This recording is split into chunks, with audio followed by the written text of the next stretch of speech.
بسم اللہ الرحمن الرحیم۔ اللہ نے میرے نبی کو کیسا بنایا؟ ایک بدو عورت ہے، ان پڑھ عورت ہے، ام معبد الخزاعیہ، وہ میرے نبی کا حلیہ بتاتی ہے۔ آپ کو ترجمہ کر کے سناؤں گا، لیکن آپ الفاظ کا ردم اور الفاظ میں میوزک وہ آپ سب محسوس کریں گے۔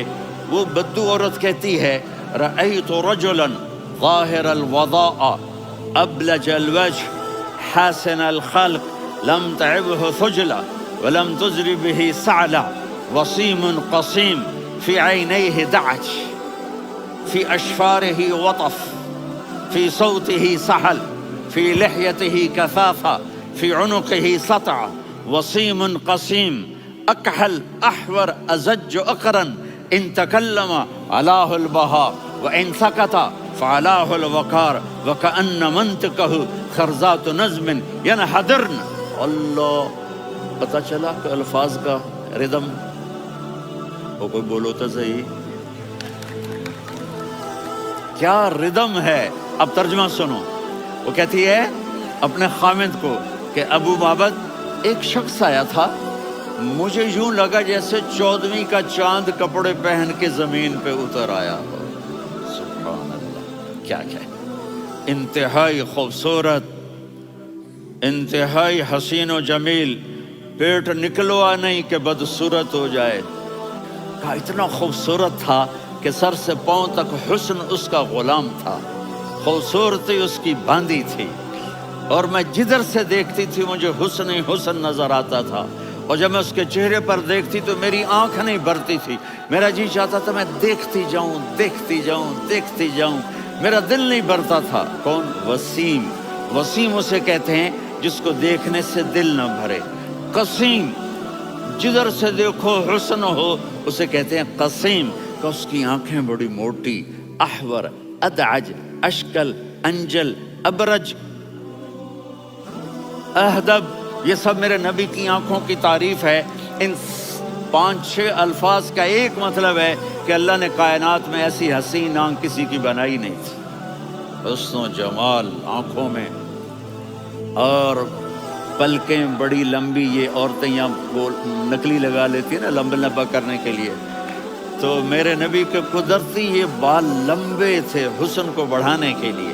داڑھی بڑی خوبصورت تھی، زبان میں، آواز میں جادو تھا، آواز میں کشش تھی، آواز میں ایک ایسا دل کھنچتا تھا، گردن لمبی تھی، سر سے پاؤں تک حسن و جمال تھا۔ جب وہ بولتے تھے نور چھا جاتا تھا، جب وہ خاموش ہوتے تھے وقار چھا جاتا تھا۔ اور سوا البطن و صدر، سینہ اور پیٹ برابر، سبت القصب، سیدھا قد تھا، سیدھا قد، بالکل سیدھا قد۔ عریض المنکبین، چھاتی چوڑی تھی، طویل الزندین، بازو لمبے تھے، رحب الراحہ، یہ ہتھیلی بڑی چوڑی تھی، چوڑی ہتھیلی سخاوت کی نشانی ہوتی ہے۔ رحب مسیح القدمین، پاؤں اتنے نرم تھے لگتا تھا اس پر تیل لگا ہوا ہے، اور پانی اس سے یوں نیچے چلا جاتا تھا۔ اور یمشی تکفین، کندھے جھکا کے چلتے تھے۔ اللہ، یہاں 4 آدمی سلام کریں تو آدمی یوں ہو جاتا ہے، اور میرے نبی کو فرشتے سلام کر رہے ہیں اور آپ یوں چلتے تھے، ایسے ایسے چلتے، تھوڑے سے کندھے جھکا کے چلتے تھے، ایسے آپ کبھی نہیں چلے۔ جو دیکھنے میں ایسا حسین ہو اس سے پیار کیوں نہ کیا جائے۔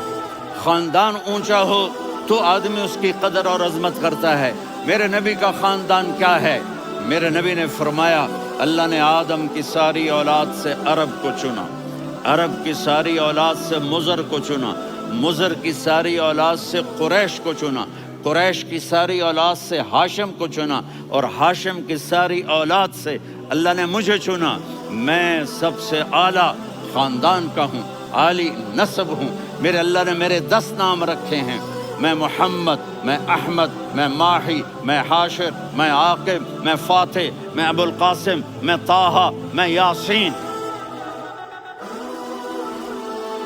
ان سے پوچھو، میں ایک مثال دیتا ہوں، محبت ہوتی ہے نا، چھوٹا بچہ گود کا، میرا چاند، میرا دلارا، یہ اس کا بچہ ہے بٹن جتنا، یہ نبیل کا اتنا سا ہے، تو اس کو کبھی یوں اٹھاتا ہے، کبھی یوں اٹھاتا ہے، کبھی یوں اٹھاتا ہے، کبھی یوں اس کو لوریاں دیتا ہے، میرا چاند، کالا ٹٹ، میرا چاند، میرا چاند، میرا چاند۔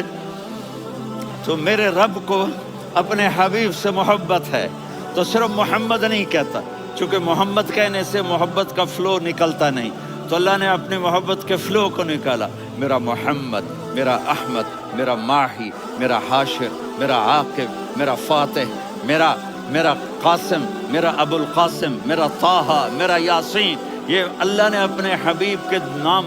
اور پھر قرآن میں جاؤ، شاہد، مبشر، نذیر، داعی الی اللہ، سراج منیر، رؤوف، رحیم، عزیز، حریص، مزمل، مدثر، یہ اللہ نے پورے قرآن میں سارے نبیوں کا نام لیا، یا عیسیٰ، یا موسیٰ، یا یحییٰ، یا ابراہیم، یا نوح، نام لے کر پکارا، لیکن اپنے حبیب کو ایک دفعہ بھی یا محمد نہیں کہا، بلکہ لقب سے پکارا، یا ایھا النبی، یا ایھا الرسول، یا ایھا المزمل، یا ایھا المدثر۔ میرے رب نے اپنے حبیب کو ساری نسلوں میں سب سے عالی نسل بنایا۔ اگر اپنے نبی سے پیار نہ کریں تو کس سے پیار کریں؟